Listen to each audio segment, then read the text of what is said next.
Several of my subscribers over the last few years have asked me to upload an intermediate level guitar lesson based on my beginner's guitar lesson. It's hard to know what an intermediate guitar level is really, so I'm just going to upload some stuff which I think will help you and might help your guitar playing. The main things I'm going to be looking at are chords, different picking techniques and bending. So first of all, we're going to look at some bending techniques, and the first one I'm going to show you is a unison bend. So we're bending the 14th on the G up to the 12th on the B, but we're going to play both of these strings, the G and the B string. We're going to hold this note down and bend this note up.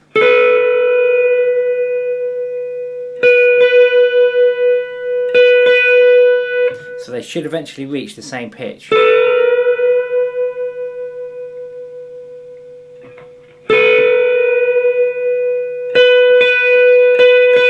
So when you play each note, you've got the same note. It takes a bit of hand strength. The other thing you need to make sure is that you're muting the other strings that you're not playing, so you're not getting any other weird notes coming out. Okay, so practice that one, holding this note and then bending this note. So they are the same. Then we're going to move on to 12 on the E and 15 on the B. And then when you play those, they should be the same.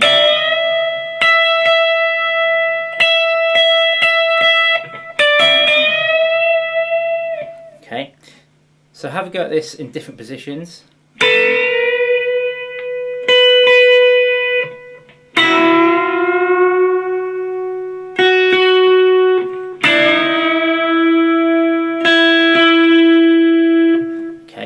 And that is called a unison bend because you're bending two notes.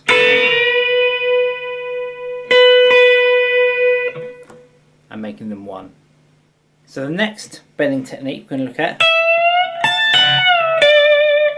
is bending up and then picking a string underneath it whilst you're holding it up. So we're here on the 17th fret and we're going to bend that up a tone. Then we're going to bring the little finger underneath. While we hold that note, we're not going to let that note go. We're going to bring the little finger under to 17 on the G string, on the E string.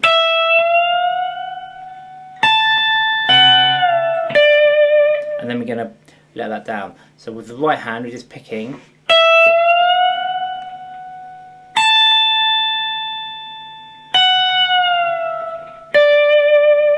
Okay. And again, you can play that anywhere on the neck. Likewise, you don't have to do that just on the on these two strings, the B and the E string. You can play it on the G and the D string.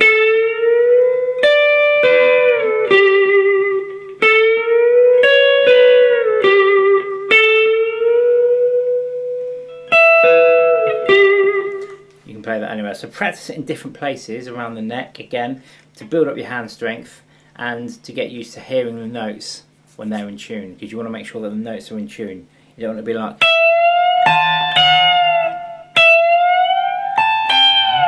you want to have it actually playing specific notes. So you might want to go from an E there to the F sharp.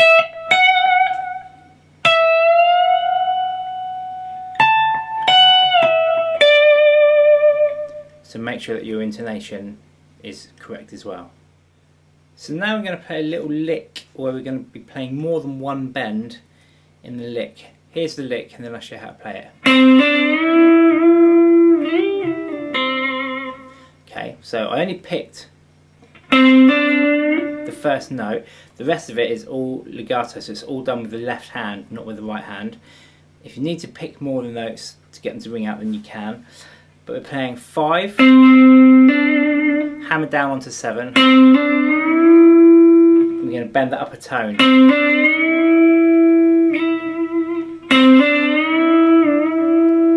Then we're going to release it a little way and bend it up again.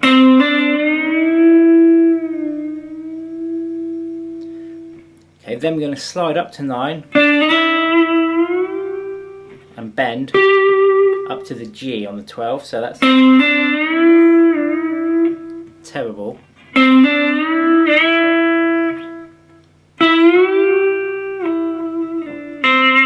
And then I'm going to let that down. 7, 5. So that's 5, 7, bend up. Up again, so slide up. Bend that all the way up to the G on the 12. Release, slide, pull off. And again, one more time slowly.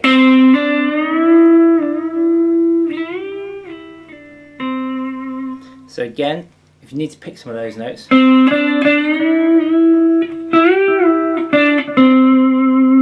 that's fine as well, but it will build up your hand strength by playing it all as a legato. So now we're going to try another bending lick, but we're moving across the strings. Okay, so we're going to bend on the G string, fret 14. Then we're going to play 12 and 15 on the B. Bend from 15 up to 17. Then we're going to play 12 and 15 on the E.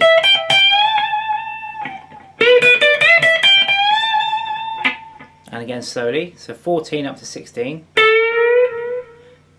12, 15, bend up to 17. 12, 15, bend up to 17.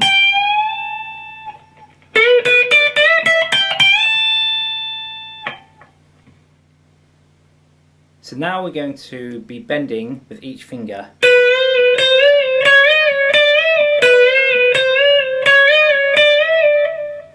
Okay, so the idea is to get it as close to that sound.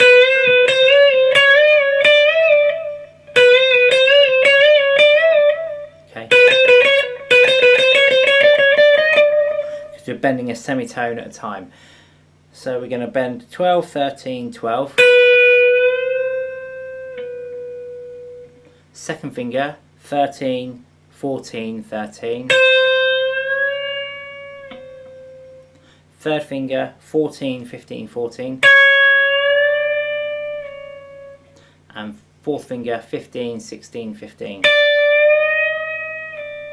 And when I say 16, 15, 16, it's making the sound of 15, 16, 15.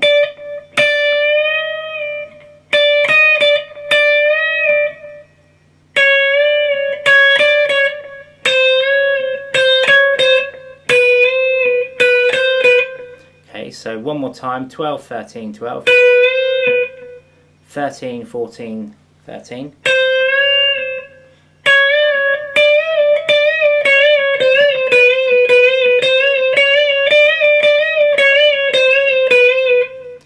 You can also practice this with tones as well as semitones.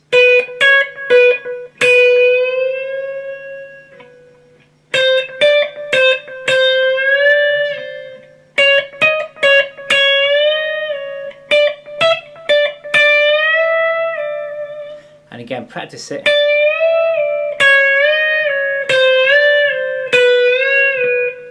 on the way up and on the way back. Another technique is to bend two notes at the same time. So all I did there was bend two notes on the G and the B string on the 5th fret with the first finger. Then there's another bend here on the D string on 7 and the G string on 7. And you can use the same finger or totally different fingers. So like here I'm using different fingers to bend the same notes. And here I'm using the same finger. Okay, so there's no rules around it. Again, just have a little experiment with that. A good way of doing this is in pentatonics. So if you're using a pentatonic.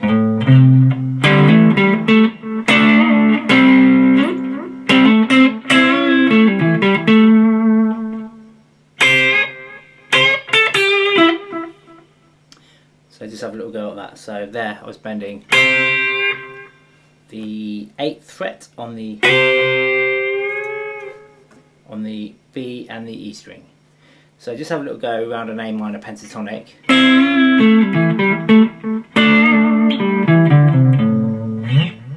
And see what sort of sound you come up with. Another technique is to bend the note up and then pick other notes around it and then release it. So we're going to bend up and hold. Then I'm going to pick 15 on the E and the B. Then I'm going to pick that note again and then release it.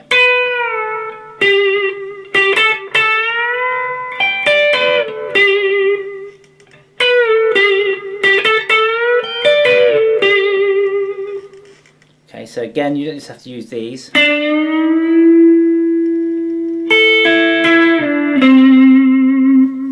These are just examples. Always a good place to start is in pentatonics.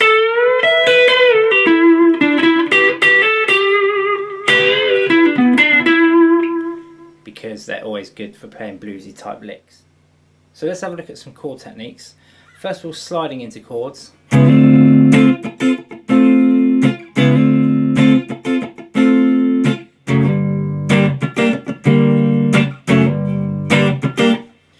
So what I'm doing there, I'm sliding, it's a regular D flat minor, and I'm sliding it into a D minor. Then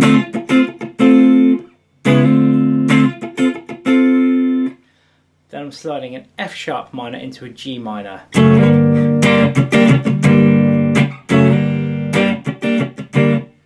Okay, so the chords are the same, it just makes them sound a little bit more interesting when you're playing them.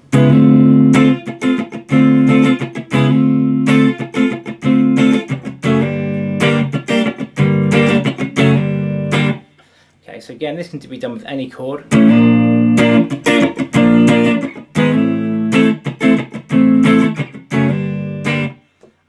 Sliding it up from a semitone into the chord, and that can be done on inversions or triads.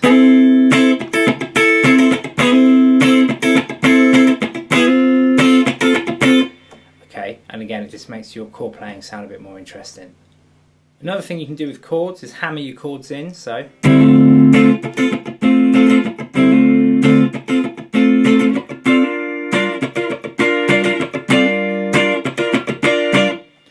what I'm doing there is just hammering from a 5th note or 5th fret bar down into a D minor 7 chord.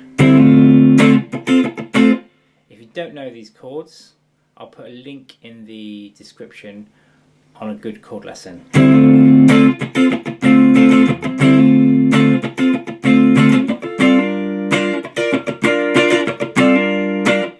And again, what we're doing here is just hammering from the 10 on the bar down to 11 and 12. And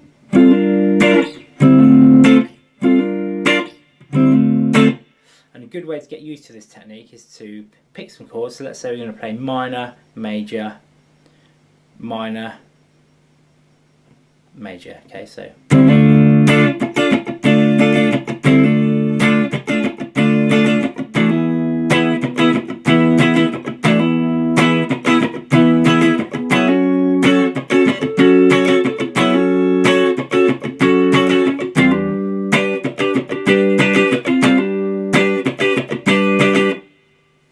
and don't just use chords that start on the 5th string, use chords that start on the bottom string as well. And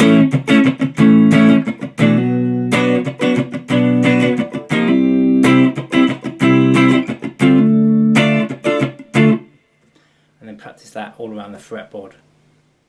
The next tip around using chords for an intermediate player is to try and make things more interesting, and I'll explain what I mean.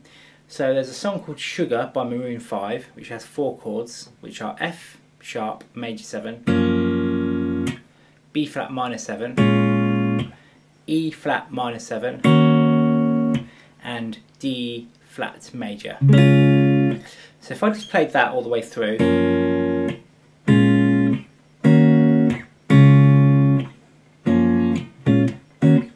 would get pretty boring. So it's to use different inversions and even just different positions and different techniques to make the song come alive a little bit and to build intensity and decrease intensity throughout the song.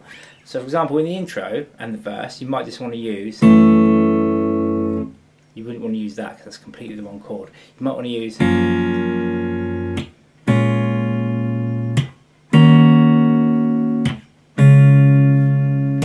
so you're just hitting the, or you're just picking the chords with your fingers one time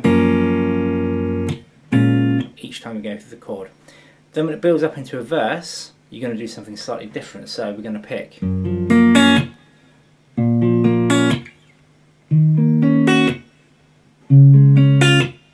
Okay, so this way you're building up, creating a little bit of silence in the chord sequence. Okay, so the other instruments and the vocals can come through. Okay, and all I'm doing there is with my thumb and my middle three fingers, I'm just picking. And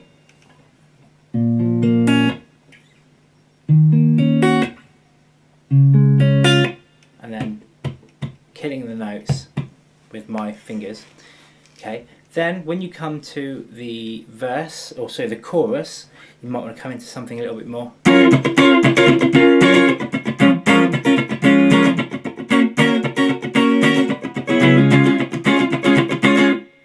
Okay, so you're then playing in different places the chords,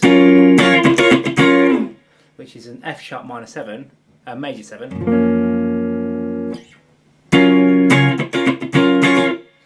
but completely different sound and completely different tone.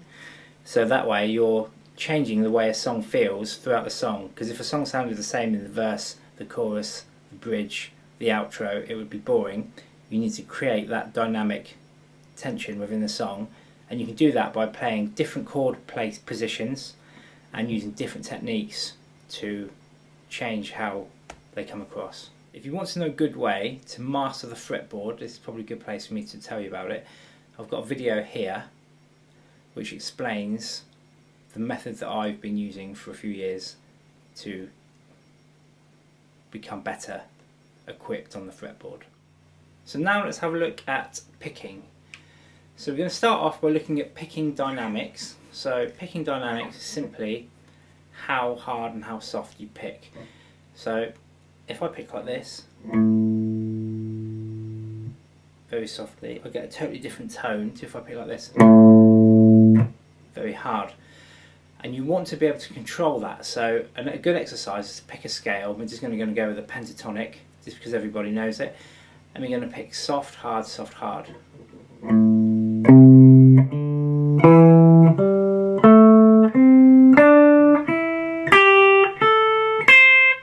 now we're going to go hard, soft, hard, soft. Okay, so just pick some different scales or different riffs and try that, and don't just do 1, 1, 1, 1 like hard, soft, hard, soft. So you might want to pick hard every 3.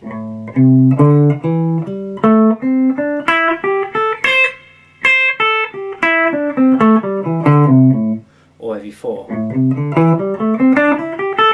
Or you might want to pick hard, hard, hard, soft.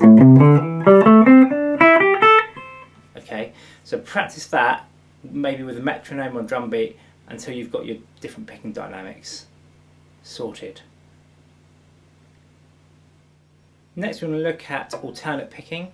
So you should probably know this already, but we're going to go through it anyway just to make sure. So alternate picking is just down, up, and it doesn't matter whether you're changing string or not, you're still going to pick down, up, down, up.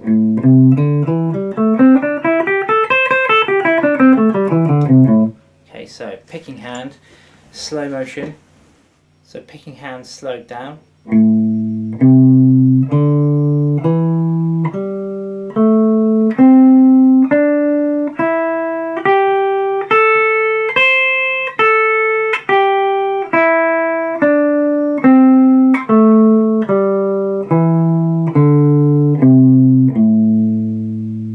So if you're playing scales, practice this technique. Even if you're playing arpeggios that you normally would sweep through or something, practice it still to give you that ability. So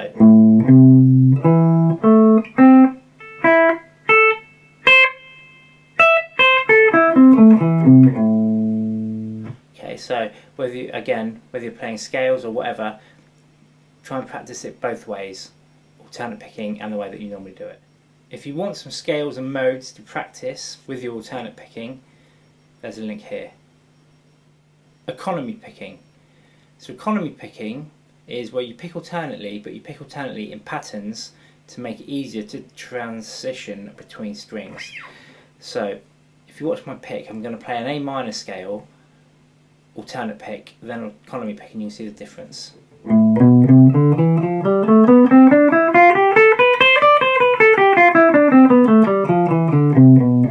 So that was alternate picking. Here is economy picking.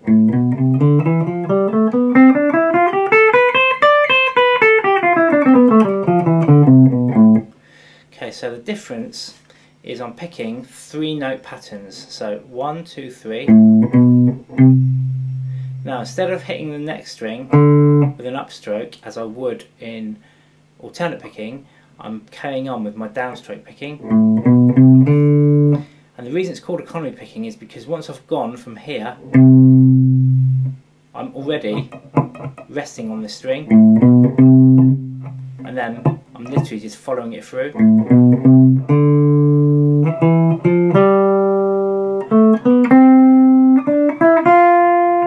Okay, so slowly again. 1, 2, 3, continue down with the stroke.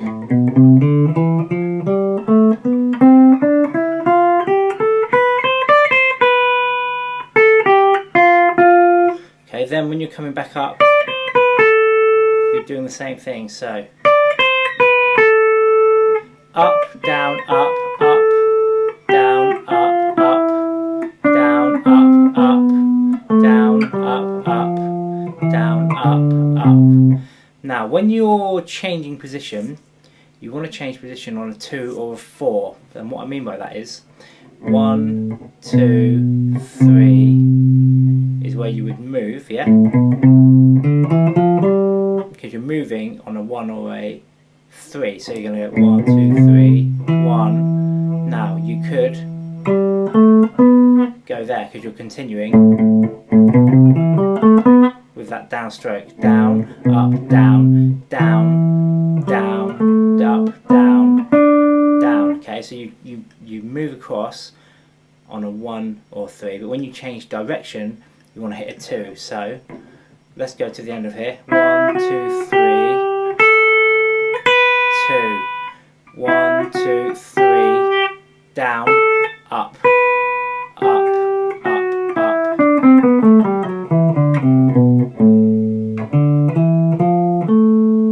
Okay, so I'm going to show that one more time, the changing direction part. So we're going to go 3 on the B string, then we're going to pick down, up, up, up, up, then we're back into 3s. So we're going to play a 2 there,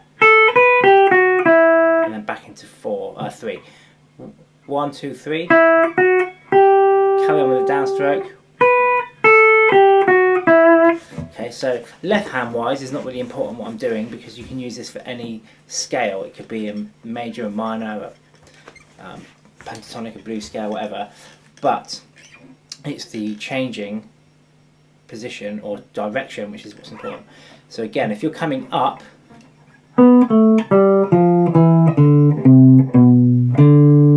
okay, you're going to change again on a 2. You can change on a 4. So I'm going to play 3 up, 3 on the A string, up, down, up. Then I'm going to play up, down, up, down, back to change. 1, 1, 2, 3. 1, 1, 2. 1, 1, 2, 3. 1, 1, 2, 3. 1, 2. Change position. So again, what I'm playing with my left hand is completely irrelevant. I'm just playing some crap which isn't even a scale or a mode or anything. It's just to show you how the right hand works. So you move string on a 1 or a 3. because you're just pushing it through. You change direction on a 2 or a 4.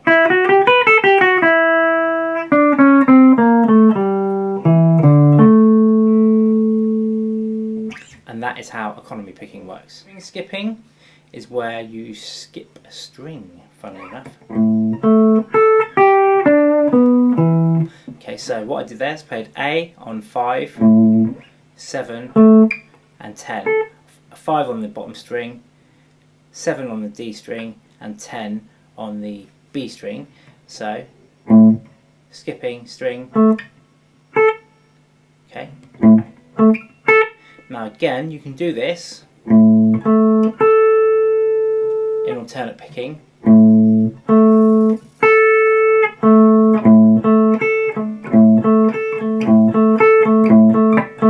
Or you can do it as an economy pick. And it would be really good if I could play it.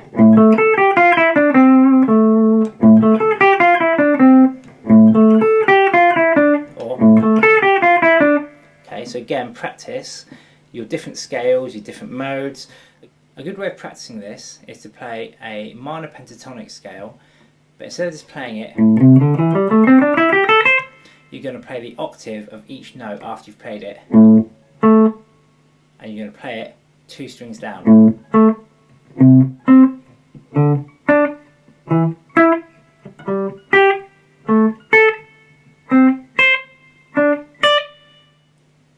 Make sure you don't just play it on the way up, play it on the way back as well.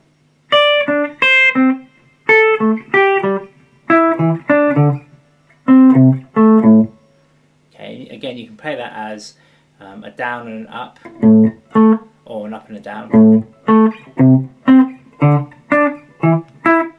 Or you can do it as down, down, and you can even do it as a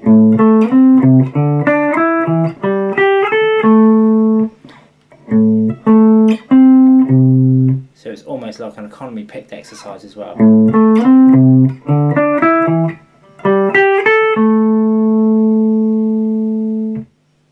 Next up we have hybrid picking. So hybrid picking is where you use your pick and your fingers. So this time we're going to pick same exercise as before, but instead of using the pick, we're going to pick and we're going to use our middle finger and our ring finger on the octaves.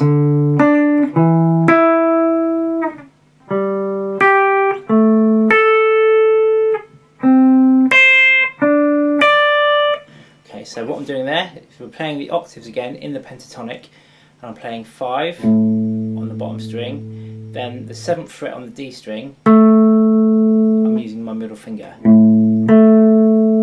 Then I'm coming up to 8 with a pick, and then I'm using the ring finger on 10 on the D string.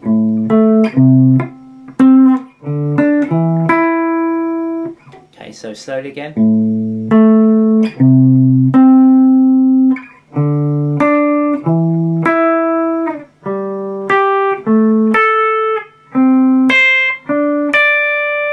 And make sure you come backwards.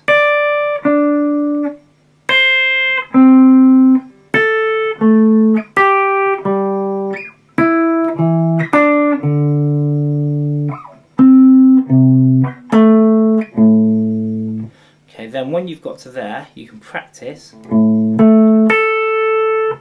3 octaves. So you're playing 5, 7 and 10, and we're going to play with pick, middle finger, 3rd finger or ring finger.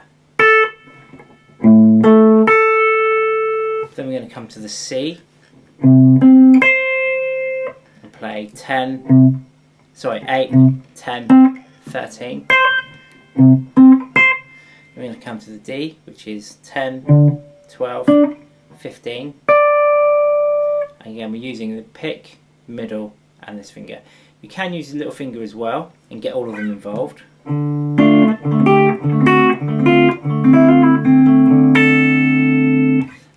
But I would say to start with, try it with those 3, the pick and the 2 middle. So that was just one example of hybrid picking. I do have another lesson on my channel, but it's pretty old and I'm not sure how good it is. But if you want to concentrate on some hybrid picking, have a look at this. Last but not least, let's have a little look at sweep picking.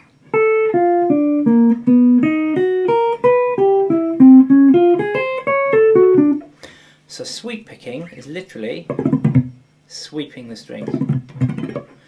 Okay, so when you're sweeping up, your pick is angled down. When you're sweeping down, your pick is angled up. So the pattern that I'm going to look at here, again I'm just going to give you a couple of ideas and then direct you to a lesson if you want to concentrate on this, is 5, 6, 7, 8. Okay.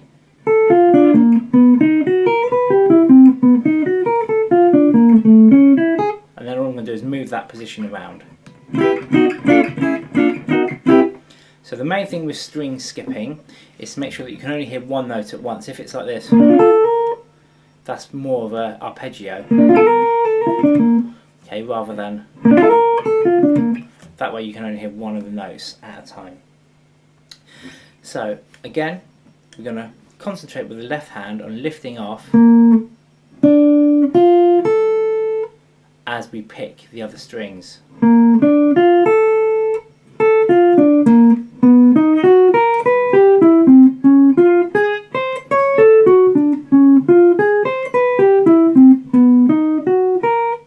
So literally, as you get to the next string, you're deadening the other string with the tip of your finger here.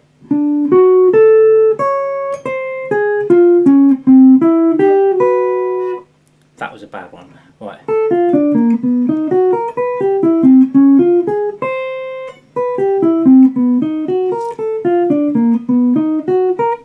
And again, the pick here. Now a lot of the time people go like this. That's not right. You've got to literally rest it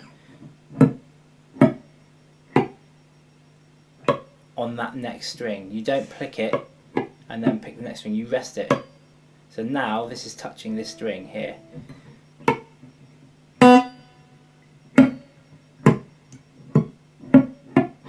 Okay, if you're not resting on the next string below or above, you're doing it wrong. Okay, so that's the most important thing.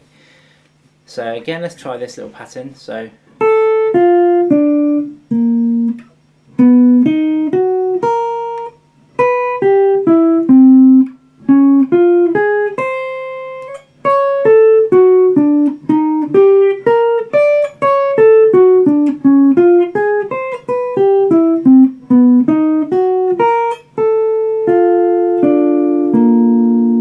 if you want to, you can practice to begin with by just holding that shape and then just picking.